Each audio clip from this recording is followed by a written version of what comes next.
Surya's TV good evening news. Avanigadda నియోజకవర్గం ప్రజలు అప్రమత్తంగా ఉండాలని యూపీ నుంచి ముసుగు దొంగలు వచ్చినట్లు సమాచారం ఉందని అవనిగడ్డ డీఎస్పీ మురళీధర్ తెలిపారు. సబ్ డివిజన్ పరిధిలో ఉన్న గ్రామాలు మన 6 మండలాలు కోడూరు, అవనిగడ్డ, నాగాలంక, మోపిదేవి, చల్లపల్లి, ఘంటసాల మండల ప్రజలందరూ కూడా పోలీస్ తరఫున అవనిగడ్డ సబ్ డివిజన్ పోలీస్ తరఫున విజ్ఞప్తి. ఈ మధ్యకాలంలో కొద్దిగా దొంగతనాలు జిల్లాలో దొంగతనాలు జరుగుతున్నాయి. దీనికి మెయిన్గా ఏంటంటే మనకి బయట యూపీ ఎంపీ నుంచి గ్యాంగ్స్ ముసుగు వేసుకొని మాస్క్ ధరించుకొని గ్యాంగ్స్ ఒక టీం ఒకటి గ్యాంగ్ ఒకటి తిరుగుతున్నట్టుగా మనకి ఈ మచిలీపట్నంలో కూడా అటువంటి నేరం కూడా జరిగింది. కాబట్టి ప్రజలందరూ కూడా గమనించుకొని అప్రమత్తంగా ఉండాలని, అటువంటి గ్యాంగ్ సమాచారం ఎక్కడన్నా మీకు మాకు తెలిస్తే వెంటనే పోలీస్కి సమాచారం అందజేయాలి. అందజేసిన తర్వాత అందరూ కూడా జాగ్రత్త తీసుకోవాలి. వాళ్ళ ఇళ్ళ నుంచి ఏదైనా బయటికి వెళ్ళినప్పుడు లాంగ్ టూర్ కానీ లేకపోతే ఏదైనా ఒక 10 రోజులు బయటికి వెళ్ళినప్పుడు అన్ని జాగ్రత్తలు తీసుకోవాలి. ఇంట్లో విలువైన వస్తువులు ఉంచుకోకుండా కొద్దిగా దానికి కావాల్సిన భద్రత ఏర్పాటు చేసుకోవాలి. అలాగే రోజువారీగా ఇక్కడ మన చుట్టుపక్కల ప్రాంతాలన్నీ కూడా మనకి రైతువారీ కుటుంబాలు ఉంటాయి కాబట్టి చిన్న వ్యాపారస్తులు ఉంటారు కాబట్టి పని మీద బయటకు వెళ్ళినప్పుడు ఇంటికి తాళాలు వేసుకున్నప్పుడు ఆ తాళం చెవి పక్కన ఎక్కడో ఇంట్లోనే ఆ బయట పెట్టి చాలామంది వెళ్ళిపోతున్నారు. దానివల్ల చిన్న దొంగతనాలు కూడా జరుగుతున్నాయి. కాబట్టి అలా పెట్టకుండా వాళ్ళ దగ్గరే ఉంచుకోవాలి. ఒకవేళ అవసరమైతే మా ఇంట్లో ఉన్న ప్రతి వ్యక్తి దగ్గర కూడా ఒక తాళం చెవి పెట్టుకున్నారు తప్ప ఆ చెవిని బయట పెట్టి ఆ ఇంటి బయట పెట్టి వెళ్ళకూడదు. ఆ విధంగా జాగ్రత్త తీసుకోవాలి. ఏపీలో ఎన్నికలు అవినీతిమయంగా జరిగాయని ప్రజాశాంతి పార్టీ అధ్యక్షుడు కేఏ పాల్ అన్నారు. నిన్న ఆంధ్రప్రదేశ్ హైకోర్టులో 7 జస్టిస్ కృష్ణమోహన్ గారి ముందు ఆంధ్రప్రదేశ్లో జరిగిన ఎలక్షన్స్ ఎలా అవినీతి, ఎలక్షన్ కమిషన్ కోట్ల రూపాయలు కలెక్ట్ చేయడం మనం చూసిందే. దేశంలో 9,000 కోట్లు. అలాగే విశాఖపట్నంలో జరిగిన ఎలక్షన్ అయితే అసలు అవినీతి.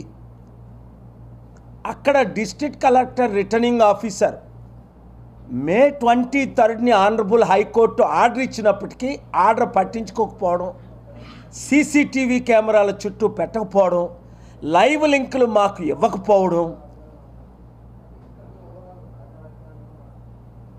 అక్కడ ఈవీఎంలు ట్యాంపర్ అవ్వడం, ఒక్కొక్క బూత్లో 2,000 బూతుల్లో ఎన్ని ఓట్లు మాకు పడ్డాయి, ఆ బూతుల్లో కనీసం ఒక బూత్లో 80 ఓట్లు మా main coordinator family members, church members. అశేషమైన త్యాగాలతో 32 మంది ప్రాణత్యాగాలతో సాధించుకున్న విశాఖ ఉక్కు ఫ్యాక్టరీని మోదీ ప్రభుత్వం అదానికి అమ్మేయాలని చూస్తున్నారని సిఐటియు రాష్ట్ర కార్యదర్శి ఉమా మహేశ్వరరావు అన్నారు. అదానికి పోస్కో కంపెనీకి అమ్మేయడానికి రోజు పూనుకుంటుంది. ఇది చాలా దుర్మార్గమైనటువంటి. ఆంధ్ర రాష్ట్రంలోనే కాదు భారతదేశంలో కూడా 1400 రోజుల నుంచి ఒక ఫ్యాక్టరీని నిలుపుదల చేయటం కోసం, అంటే ప్రైవేటు పరం కాకుండా ప్రభుత్వ రంగంలో ఉంచాలని ఆందోళన జరపడం అనేది చారిత్రాత్మకమైనటువంటి పోరాటం. కానీ ఈ పోరాటానికి అటు కేంద్ర ప్రభుత్వం కానీ ఇటు రాష్ట్రంలో ఉన్నటువంటి ప్రభుత్వాలు కానీ ఏమాత్రం చెవగ్గకపోవటం అత్యంత దుర్మార్గం. ఈరోజే విశాఖపట్నంలో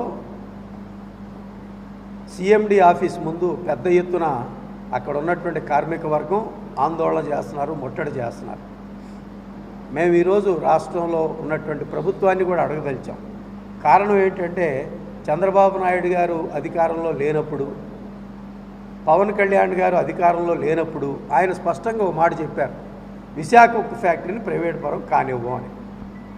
మరి ఈరోజు మీరు విశాఖ ఉక్కు ఫ్యాక్టరీని ప్రైవేటు పరం చేయటానికి కావాల్సినటువంటి భూమికంతా ఏర్పాటు చేస్తుంటే కేంద్రంలో ఉన్నటువంటి ప్రభుత్వంలో భాగస్వాములుగా ఉండటమే కాదు మీరిచ్చే ఆక్సిజన్తో. కలకత్తాలో వైద్యురాలు అత్యాచారం ఘటన నిరసిస్తూ ఎస్ఎఫ్ఐ ఆధ్వర్యంలో మాచవరంలో ఎస్ఆర్ఆర్ కళాశాల వద్ద నిరసన కార్యక్రమాన్ని నిర్వహించారు. ఘటన ఈరోజు దేశమంతా సంచలనం కలిగిస్తూ ఉంది. అది ఒక్కటి మాత్రమే కాదు, ఆడపిల్లల మీద ఎక్కడ పడితే అక్కడ అత్యాచారాలు జరుగుతున్నటువంటి నేపథ్యంలో ఈ అత్యాచారాలు అరికట్టకూడదని, మరో కలకత్తా ఘటన జరగకూడదని విద్యార్థులు, అలాగే ఉద్యోగులు, అనేక మంది ప్రజలు, కార్మికులు ఈరోజు ఉద్యమిస్తున్నారు. కానీ ప్రధానమంత్రి ఇంతవరకు దీని మీద స్పందించకపోవడం అనేది ఈ దేశానికి పట్టినటువంటి శని అనేది మనం అర్థం చేసుకోవాలా. సుప్రీంకోర్టు సుమోటోగా ఈ కేసు విచారణ తీసుకొని ఒక కమిటీని వేసి ఆ కమిటీని అవసరమైనటువంటి రక్షణ చర్యలు ఏం తీసుకోవాలి అని చెప్పేసి సూచించమని చెప్పేసి కోరడం అనేది స్వాగతించదగినటువంటి విషయం. ఇంతకుముందే వర్మ కమిషన్ సిఫార్సుల్లో చాలా స్పష్టంగా ప్రతి చోట రక్షణ ఉండాలని చెప్పేసి చెప్పింది. ఆ రక్షణ కోసం ఇవాళ అన్ని రాష్ట్ర ప్రభుత్వాలు చర్యలు తీసుకోకుండా ఆడపిల్లల్ని పరిమితం కమ్మంటున్నారు. అంటే ఏకొండూరు ప్రాంతంలో కిడ్నీ వ్యాధి బారిన పడిన అనేక మంది మరణిస్తున్నారు. తిరువూరు నియోజకవర్గంలో 1000 మందికి పైగా కిడ్నీ వ్యాధితో బాధపడుతున్నారని సిపిఎం రాష్ట్ర కార్యదర్శి వర్గ సభ్యులు సిహెచ్ బాబురావు ఆవేదన వ్యక్తం చేశారు. కాలంలో 300 మంది చనిపోయారు. జిల్లాలో సుమారుగా 500 మంది పైగా ఎన్టీఆర్ జిల్లాలో మృత్యువాత పడ్డారు. ఇప్పటికీ దాదాపు 2000 మందికి పైగా కిడ్నీ వ్యాధితో వారందరూ చికిత్స పొందుతూ ఉన్నారు. ఒక్క తిరువూరు నియోజకవర్గంలోనే అటు ఏకొండూరు, గంపలగూడెం, ఇతర మండలాల్లో దాదాపు 1000 మంది పైన ఉన్నారు. ఒక్క ఏకొండూరు, గంపలగూడెంలోనే 600 మందికి పైగా కిడ్నీ పేషెంట్లు ఈరోజు ఉన్నారంటే సమస్య తీవ్రత ఏ మోతాదులో ఉందో అర్థమవుతోంది.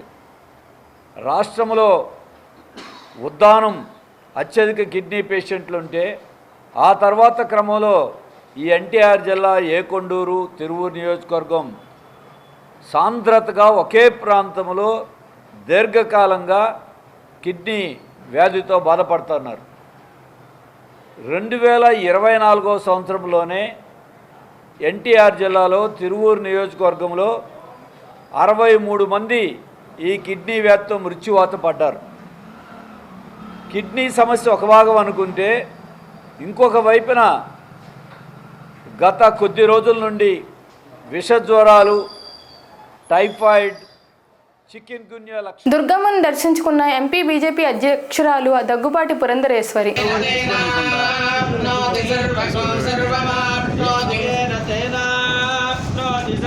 ఆప్నోతి సర్వకం సర్వమాప్నోత్యాప్నోతి సర్వం జయతి జయతి సర్వం జయతి సర్వం జయతి జయతి సర్వకం సర్వం జయతి తృతీయం చంద్రఘంటేతి కూష్మాండేతి చతుర్థకం స్కందమాతేతి షష్ఠం కాత్యాయనీతి చ సప్తమం కాలరాత్రీతి మహాగౌరీతి అష్టమం నవమం సిద్ధిదాత్రీ చ నవదుర్గా ప్రకీర్తితాః. దేవి అనుగ్రహ సిద్ధిరస్తు.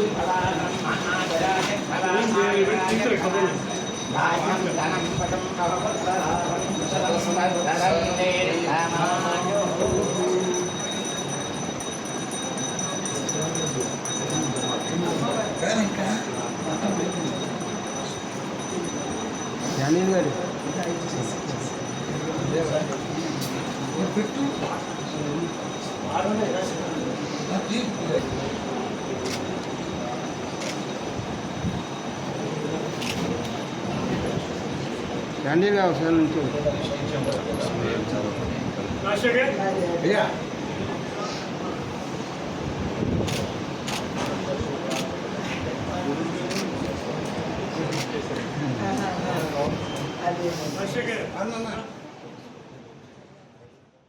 అచ్యుతాపురం సేజ్లో ఫార్మా కంపెనీలో రియాక్టర్ పేలుడు ప్రమాదంలో గాయపడి అనకాపల్లిలోని ఆసుపత్రిలో చికిత్స పొందుతున్న బాధితులను పరామర్శించిన వైఎస్ జగన్.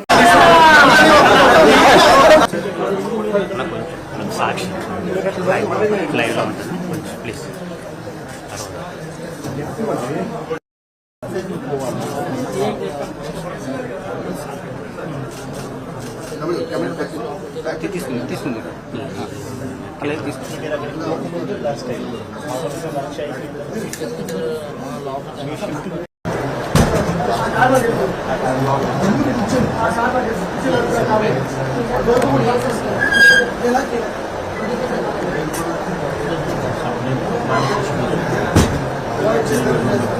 రేణిగుంట విమానాశ్రయం నుండి అన్నమయ్య జిల్లా కోడూరు పర్యటనకు వెళ్తున్న ఉప ముఖ్యమంత్రి పవన్ కళ్యాణ్ కు ప్రభుత్వ మద్యం దుకాణాల్లో పనిచేస్తున్న ఉద్యోగులు కలిసి ఉద్యోగ భద్రత కల్పించి అండగా నిలవాలని వినతి పత్రం అందజేశారు.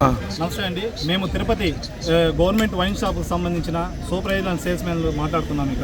ఇక్కడ మా యొక్క సమస్య ఏంటంటే మెయిన్ మాకు ఉద్యోగ భద్రత కావాలి. మా కుటుంబాలు 15,000 మంది ఉన్నారండి ఇందులో స్టాఫ్. ఇప్పుడు గవర్నమెంట్ కొత్త పాలసీ అంటున్నారు, అది ప్రైవేటా గవర్నమెంట్ అనేది మాకు తెలియడం లేదు. కాబట్టి ఈ 15,000 మంది కుటుంబాలు ఎక్కడ రోడ్డును పడతాయనేసి మేము డిప్యూటీ సార్ని కలవడానికి వచ్చాము. సార్కి మా యొక్క రిప్రజెంటేటివ్ లెటర్ ఇవ్వడం జరిగింది. మా సమస్య మీద సారు సానుకూలంగా స్పందించి మీకు న్యాయం చేస్తామని చెప్పారు. ఇప్పుడు మేము ఇక్కడ నుంచి నారా చంద్రబాబు నాయుడు గారు కానీ, లోకేష్ గారు కానీ, Kollu Ravindra excise minister sir కానీ అందరికీ మనం రిప్రజెంటేటివ్ ఇవ్వడం జరిగింది. దయ ఉంచి చెప్తున్నాం సార్, మా యొక్క బతుకుల్ని ఆలోచించండి. 15,000 మంది కుటుంబాలు, మీరు ఏ యొక్క నిర్ణయం తీసుకున్నా మాకు సమ్మతమే. మాకు మీరు ప్రైవేట్ పాలసీ వచ్చినా పర్లేదు, కానీ మాకు ఏ గవర్నమెంట్కి సంబంధించిన సెక్టర్లలో ఆయా క్వాలిఫికేషన్లు ఇంటర్ డిగ్రీ క్వాలిఫికేషన్లు ఎవరు మీకు ఎట్లయితే తీసుకున్నారో మాకు వైన్ షాపులలో, అదేవిధంగా గవర్నమెంట్ సంబంధించిన శాఖలలో మాకు అవుట్ సోర్సింగ్ కాంట్రాక్ట్ ఉద్యోగాలు కోరుకుంటున్నాం సార్. ఈ వార్తలు ఇంతటితో సమాప్తం.